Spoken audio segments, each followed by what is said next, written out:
সাত সকালে পচা গলা দেহ উদ্ধার ঘিরে চাঞ্চল্য হরিহরপাড়ায়। হরিহরপাড়া থানার গাড়িনামা এলাকার ঘটনা। মৃত ব্যক্তির নাম সজব আলী, বয়স ৪৫ বছর, বাড়ি হরিহরপাড়া থানার মামদালিপুর এলাকায়। পরিবার সূত্রে জানা যায়, গত ৯ দিন আগে একটি ফোন আসার পর বাড়ি থেকে বেরিয়ে যায়, আর ফেরেনি সজব। অনেক খোঁজাখুঁজি করার পর না পেয়ে থানায় দ্বারস্থ হয় পরিবার। আজ রবিবার সকালে গাড়িনামা চায়ের দোকানের পাশে সজবের মৃতদেহ পড়ে থাকতে দেখে স্থানীয়রা খবর দেওয়া হয় হরিহরপাড়া থানার পুলিশকে। পুলিশ এসে মৃতদেহ উদ্ধার করে ময়নাতদন্তের জন্য পাঠায়।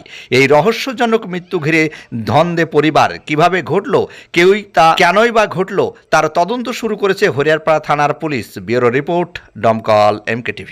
আপনার আজকে রবিবার, কাল শনিবার, তার আগে মানে পিছনের শনিবারে সকাল মোটামুটি আপনার ১২টা-১টার দিকে বাড়ি থেকে বেরিয়ে গেছে বহরমপুর সিভিলে। তো একদিন থাকার পরে নিখোঁজ, মানে মোবাইলে সুইচ অফ। তারপরে জানানো হয় সবাইকে, আত্মীয়স্বজনদের, তো কাউকে খুঁজে পাওয়া যায়নি। আপনার 3 দিনকে আপনার থানায় ডায়েরি করা হয়। ডায়েরি করার পরে এই খোঁজাখুঁজি চলছে এখন পর্যন্ত, থানাতেও খোঁজাখুঁজি চলছে। বহরমপুর থানায় এখানে আমরা সব খুঁজেছি, আবার থানায় ডায়েরিও করা হয়েছে। তারপরে লোকজনের মুখে জানতে পারলাম যে এখানে বন্ধু বেড়াচ্ছে, একজনের মরে পড়ে আছে গাড়ি নামায়। তারপরে এসে দেখলাম যে না, আমাদের ওই সজব আলী মণ্ডল তিনি পড়ে রয়েছে। ওটা আপনার কি হয়? তাকে তো ভাই কি মনে হচ্ছে? আমরা তো এখন তো ভেবে পাচ্ছি না, হয়তো কোনো কিন্তু আছে আর ভিতরে, এমন কিছু বোঝা যায় না। কোনো মানুষের সাথে অশান্তি, বেয়ার এইসবগুলো করা তো কিছুই নেই। এই যে 9 দিন নিখোঁজ যাওয়ার পর আজকে মৃতদেহ লোকালয়ে মৃতদেহ উদ্ধার হলো। ওটা তো আমরা ভেবে পাচ্ছি না, এখন আর ভিতরে কিছু থাকতে পারে, কিন্তু এখন পর্যন্ত আমাদের কারোর সঙ্গে এরকম খারাপ ব্যবহার বা কোনো কিছু নেই।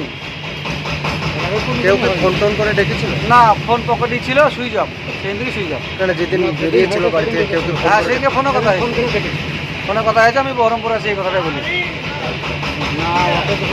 কতদিন আগে ভুলে গেছে তো, হাত পা সব ভুলে গেছে, সব ভুলে গেছে।